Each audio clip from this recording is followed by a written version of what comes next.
Good morning दोस्तों। आज हम pair of linear equation in two variables के बारे में बात करेंगे। Pair of linear equation two variables का मतलब ये हुआ, लीनियर इक्वेशंस जो होते हैं, लीनियर इक्वेशन हम 9th में पढ़े हैं। क्या पढ़े लीनियर इक्वेशन के बारे में? लीनियर इक्वेशन के बारे में पढ़ रखे हैं क्या? पहले से भी कोई एग्जांपल ले लेते हैं। 2x + 3y = 5।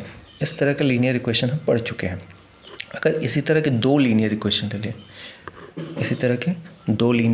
ले लें, तो वो पेयर ऑफ लीनियर इक्वेशन कहलाता है। जैसे 2x + 3y = 5, एक यही इक्वेशन हम फिर से ले लेते हैं। दूसरा इक्वेशन, कोई भी दूसरा इक्वेशन हम बना लेते हैं अपने से।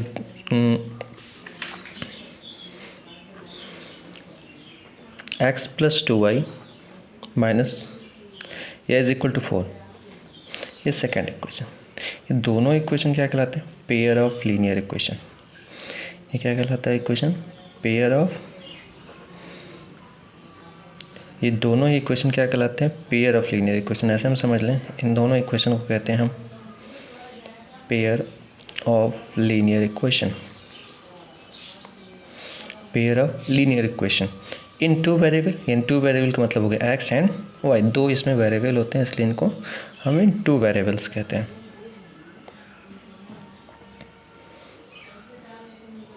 टू वेरिएबल्स कहते हैं। अगर हम पेयर ऑफ लीनियर इक्वेशंस के जनरल फॉर्म की बात करें, जनरल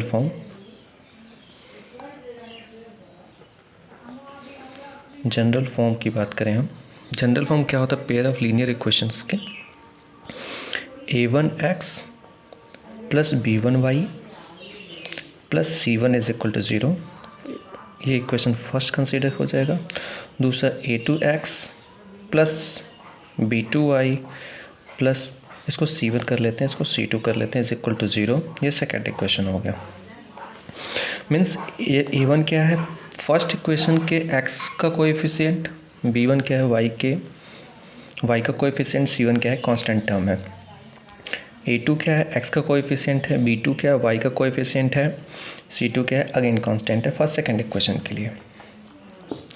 अब हम कोई भी दो इक्वेशन लेंगे, उस सबसे पहले हम a1 b1 c1, a2 b2 c2 compare करके उसकी वैल्यू को फाइंड आउट करेंगे।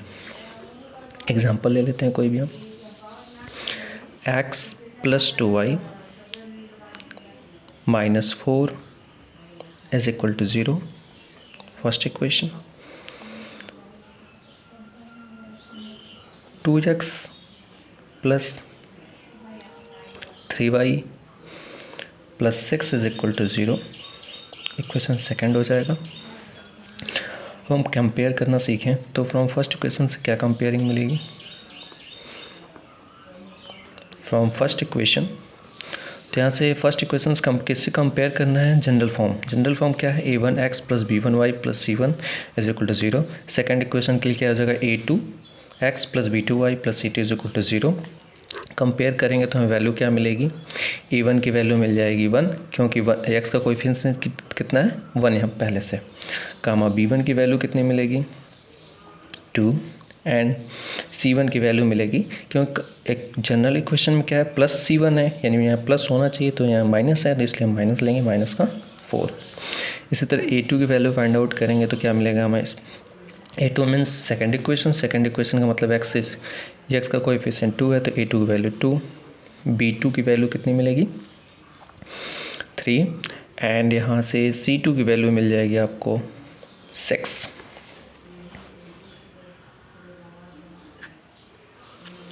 अब ये आपको कंपेयर करना आ गया होगा। तो किसी भी इक्वेशन के हम दो इक्वेशन मिलेगा तो a1 b1 c1, a2 b2 c2 की वैल्यू फाइंड आउट कर लेंगे। अब हमें पढ़ना आगे क्या है, जरा ध्यान से देखें। फर्स्ट इक्वेशन है और सेकंड इक्वेशन, दो इक्वेशन हमारे पास हैं। तो दो इक्वेशन है तो दो लाइन हम ड्रॉ कर सकते हैं। दो इक्वेशन है तो फर्स्ट इक्वेशन से फर्स्ट लाइन ड्रॉ कर सकते हैं, सेकंड इक्वेशन से सेकंड लाइन ड्रॉ कर सकते हैं। लाइन का ड्रॉ करना हम 9th क्लास में सीख चुके हैं। हमें ड्रॉ करेंगे तो दो इक्वेशन से क्या क्या कंडीशन हो सकते हैं। तो कंडीशन ये हो सकता है कि फर्स्ट केस कंडीशन क्या हो सकती है, या फर्स्ट केस कह लें इसको हम। फर्स्ट केस क्या हो सकती है, ये दोनों लाइन क्या हो, इंटरसेक्टिंग हो। दोनों लाइन क्या हो, इंटरसेक्टिंग हो। दोनों लाइन क्या हो, इंटरसेक्टिंग हो। दोनों लाइन क्या हो, इंटरसेक्टिंग हो। इंटरसेक्टिंग होगा तो कंडीशन क्या होगा, अगर लाइन्स क्या हो, इंटरसेक्टिंग है, लाइन्स क्या है, इंटरसेक्टिंग है, इंटरसेक्टिंग लाइन है, तो कंडीशन क्या होगा इसका। तो हमें कंडीशन मिलता है A1 अपॉन में A2 is not is equal to B1 upon में B2। अगर हमें किसी भी दो इक्वेशन हमें गिवन होगा, कोई भी दो इक्वेशन हमें गिवन होगा, दोनों इक्वेशन से क्या करेंगे, कंपेयर कर लेंगे A1 B1 C1, A2 B2 C2, और A1 अपॉन में A2 और B1 अपॉन में B2 दोनों का रेशियो फाइंड आउट करेंगे। अगर दोनों का रेशियो क्या होता है, इक्वल नहीं आता है, तो लाइन क्या कहलाएगी, इंटरसेक्टिंग कहलाएगी। ठीक है। दूसरा केस क्या हो सकता है, दूसरा केस ये हो सकता है कि लाइन क्या हो, कोइंसिडेंट हो। दूसरा केस क्या हो सकता है, लाइन क्या हो, कोइंसिडेंट हो। कोइंसिडेंट हो, कोइंसिडेंट लाइन्स हो। पहला तो ये पहला केस में इंटरसेक्टिंग लाइन था, दूसरे केस में क्या हो जाएगा, कोइंसिडेंट लाइन हो जाएगा।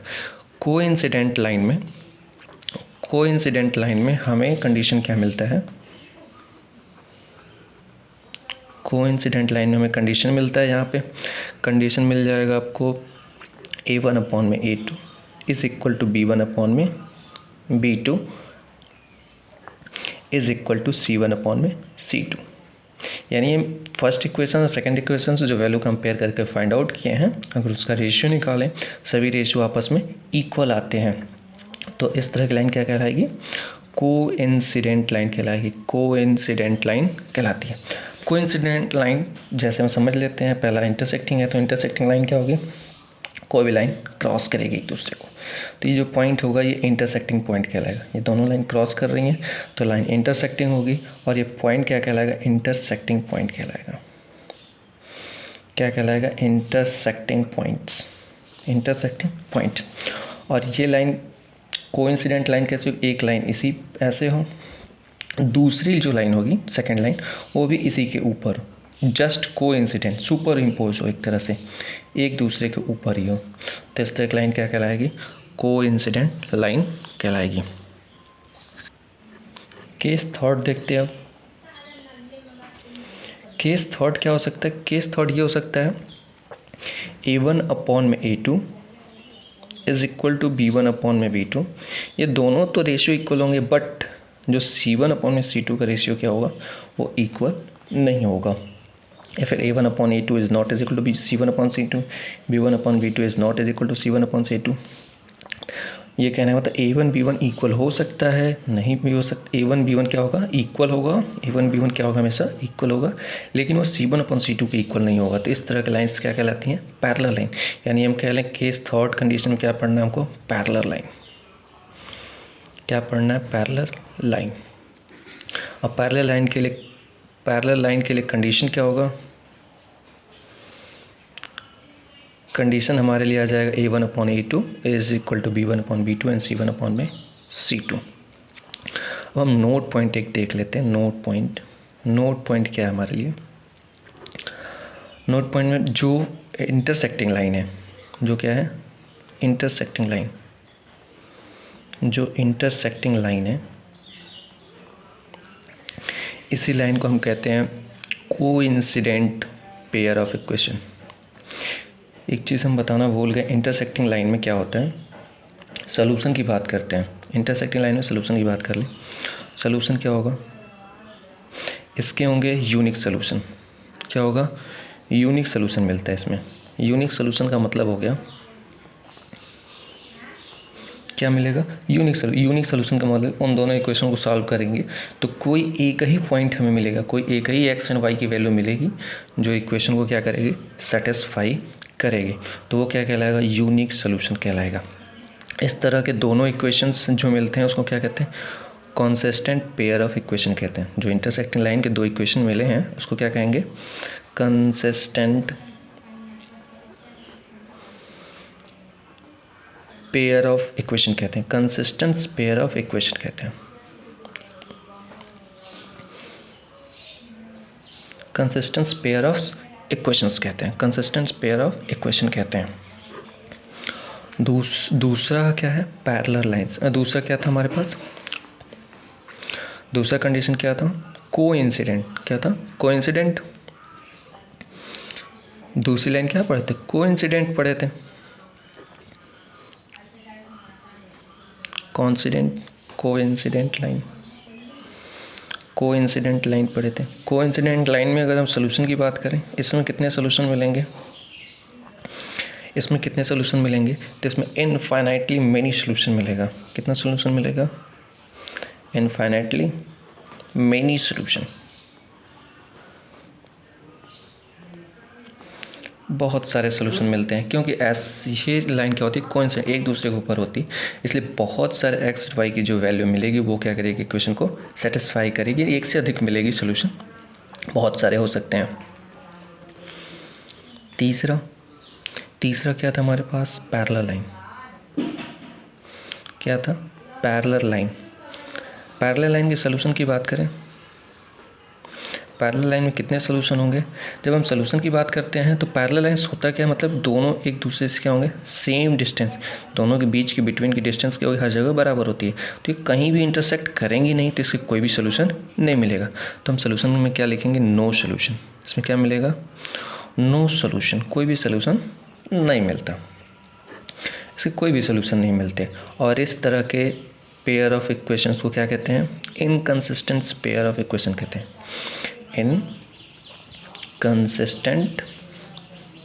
इनकंसिस्टेंट पेयर ऑफ इक्वेशन कहते हैं, इनकंसिस्टेंट पेयर ऑफ इक्वेशंस कहते हैं। Thanks for watching.